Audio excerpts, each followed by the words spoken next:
This is Horatio D'Agostino coming to you from the legendary Joe Ferguson here at the Shreveport Health Co-op. We're going to show you how to do this venison dinner here. That's kind of more of a meat and potatoes type thing, and we're going to actually time it.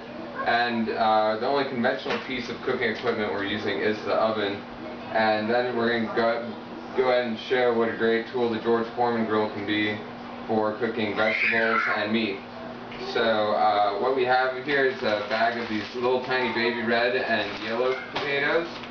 We got some nice venison backstrap here, courtesy of our good friend Michael Brock, who's just a great hunter, and we thank him very much for that. Then we have some rosemary from the garden, salt and pepper. We have some extra virgin olive oil, and of course Pam. And then what we'll need for this is one single Ziploc bag and one foil-lined cookie sheet.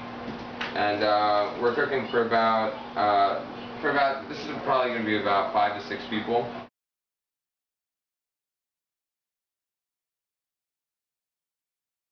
Okay, so first thing we're going to do is we're going to get the asparagus cooking. Just for the sake of using one bag, this will be a lot easier. We're going to go ahead and throw it right in the bag. And this is a simple way, just to, you don't have to, then this eliminates any cleanup with, you know, like any mixing bowls or anything like that. We're going to add a generous pinch of kosher salt. Okay? Next we're going to add, you can add fresh cracked pepper, just pre-ground pepper. We're going to go ahead and add that. And again, this is really great because I'm going to hit the start, okay? So we'll add 30 seconds to whatever time we just add. So these are just asparagus spears. I'm going to add a couple tablespoons of olive oil. I'll close the Ziploc bag. And we're just going to toss it around just like that. That really evenly distributes it a lot better than you could in a bowl. And then the other part of cooking is the cleanup, is you don't have to clean up a bowl. Now that's where we're going to start showcasing one of our other favorite cooking tools, the George Foreman grill. And we're going to go ahead and line up the asparagus right on the grill in about a single layer. We'll stack them on a little bit thick. These asparagus are really thin. And the great thing about the George Foreman grill for this is that it really kind of traps the steam. So as it grills the asparagus, it'll steam it as well. So I have it on there as a pretty good thick layer. And we're just going to close that and let it do its thing. Okay, so part 2, we're going to make the potatoes for the meal. What we're going to do is we have these baby red and baby yellow potatoes. Just going to go ahead and cut the bag. And again, we're cooking for 4 to 6 people, so I'm going to do half and half. These potatoes are really great because they're just so small. They cook really fast, and all the nutrition of a potato is really mostly in the skin. So these are 1.5 pound bags, so I'm going to cook about 3 pounds of potato. That's plenty for the amount of people we're serving. Now we're going to go ahead and do the same thing. We're going to add salt first, a pretty generous amount, kosher salt. It's the same bag we use for the asparagus, so not only are we not dirtying a bowl, we are just using the same bag. Really simple process.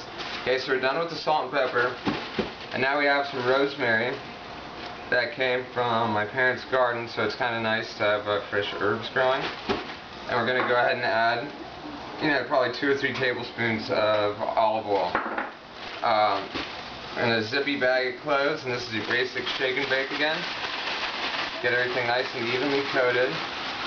So you can see, just like that. Now we're going to take that, and the other part of this is that you can go ahead, before you start this process, heat your oven to 350 to 375. Because these potatoes are so small, they're going to cook really quick, maybe 10 or 15 minutes. So you can even go up as high as 400. So I like to really spray the pan that's lined with aluminum foil. I'm just going to dump our potatoes out. And then we'll just kind of spread them out like that. You want to spread them out as much as you can. They'll just cook faster. And we're going to go ahead and stick them right in the oven. And go ahead and just let them rip.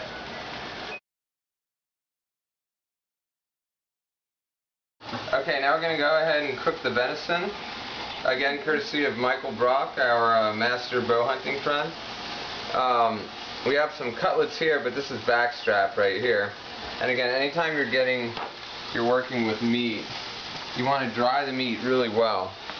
We do that using paper. And so you dry it really well. Then you want to salt it generously. I mean, these are the keys to like a really good steak versus like a mediocre steak. When you go to a steakhouse and you're like, wow, you know, they just really know how to cook a steak. It's the attention to these details. Okay, so we're going to salt and pepper it.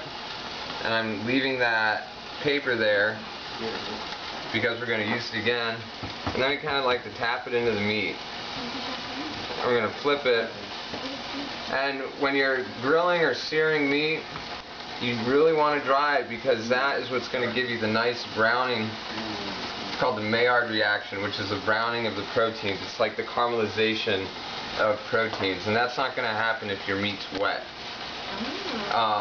Then you go ahead, the other side, we're salting generously. And don't worry because a lot of that salt's going to come off with the juice. And as you can hear right now, the asparagus is cooking away and you got the potatoes in the oven. And I'm at 4 minutes and 43 seconds of actual food prep time.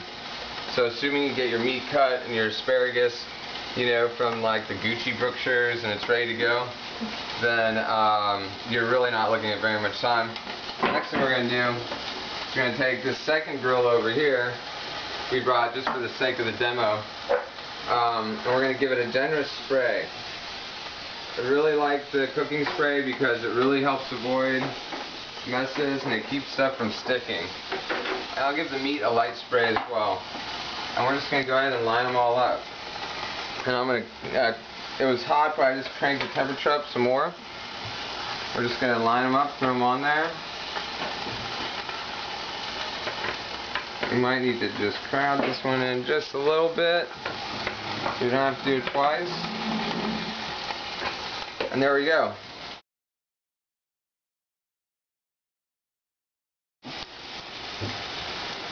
Okay, so now we have the asparagus is done. We're at 8 minutes and 37 seconds. We're going to go ahead and move that just to a small plate. And again, it's just all that, you got nice grill marks on there.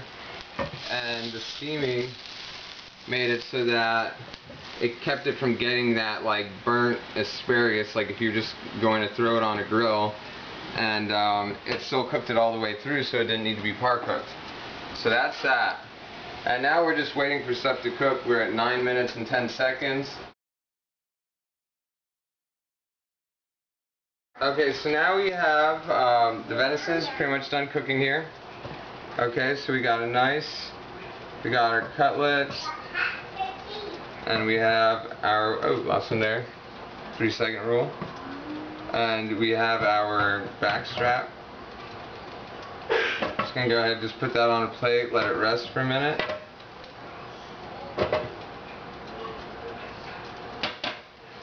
And then we're gonna go over here to the oven. And we're gonna pull out our potatoes.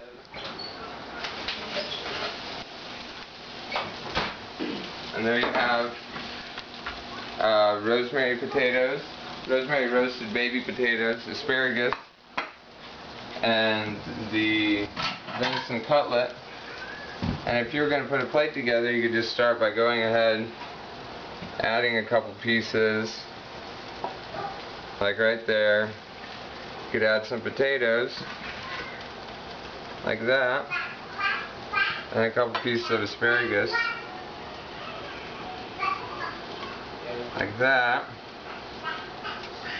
And then you'd have, that's your basic venison meat and potatoes meal, and you could top that, you could top your steak with whatever kind of sauce you see fit, anything like that.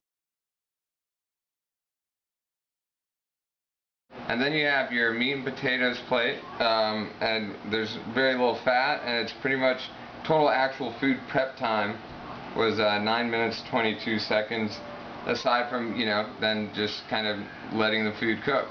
And we only used one pan and the George Foreman grill.